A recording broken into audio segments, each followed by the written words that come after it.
Let me go to Randy. Randy's calling us from Oklahoma. Hey, Randy. Hey, good morning. Good morning. Let me get you first. Hey, I'm just calling real quick. Enjoyed the interview. Oh, thank you. It's Good. just I'm gonna. The question is, at a state level, an economy, somebody running like I'm running for state rep here. It's a fairly rural district, ranching, cattle, farming. There's some big money that probably won't come weighing in, I don't think. But for an economy, they're dependent on big ag inputs.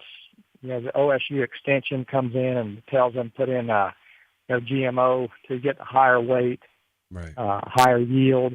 That's one of the issues. I'm going to run on low taxes, eliminate the income tax, the state income tax. Number one. What else to stimulate business?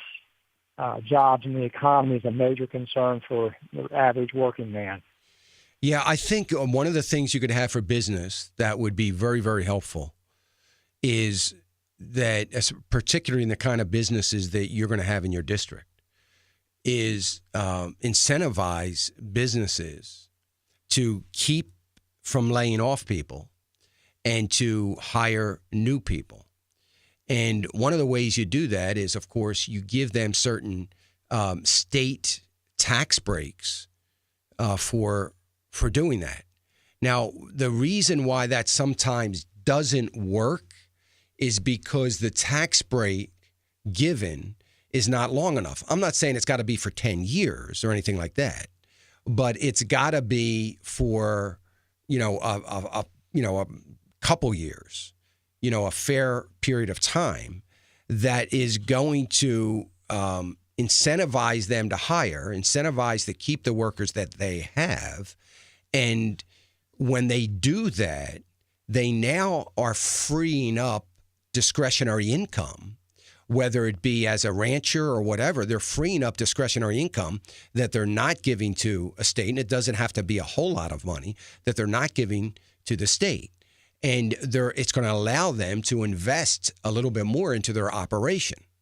So it makes a lot of sense to be able to do that. Now, the argument that you'll have on that is that we're a rural community. You're a rural community, or we're depending on certain industries and our tax revenues. How do you eliminate the state tax?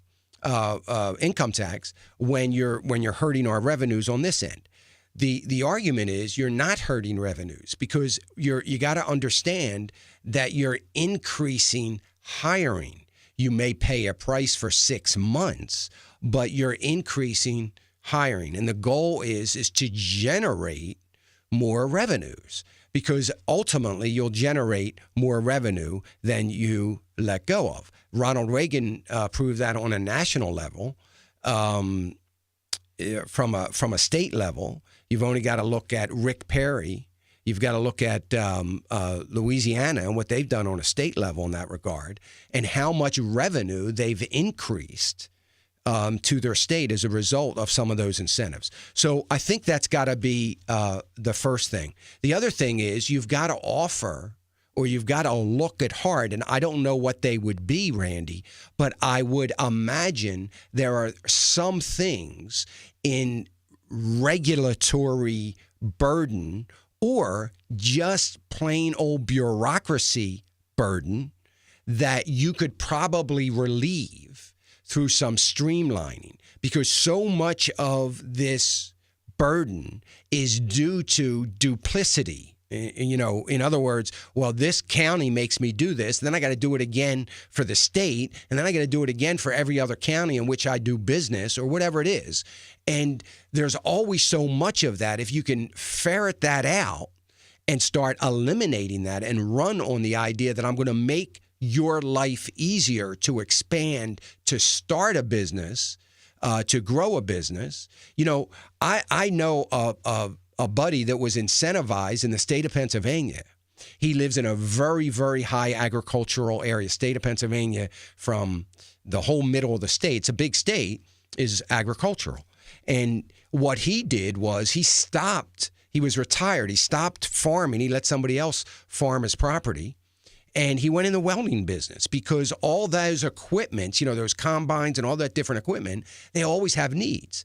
And, he bought a truck when he was incentivized to start a business. He started a business and, now he's got 3 or 4 guys working for him and 2 trucks. And they go to the farms and they do what's necessary to do high pressure plate welding or different kinds of welding for the equipment. So there's always businesses that can be started up. But if it's so burdensome to do it, they're not going to do it. So I think those kinds of things, it's incentivizing the workers or incentivizing the businesses so that workers will flourish in your state.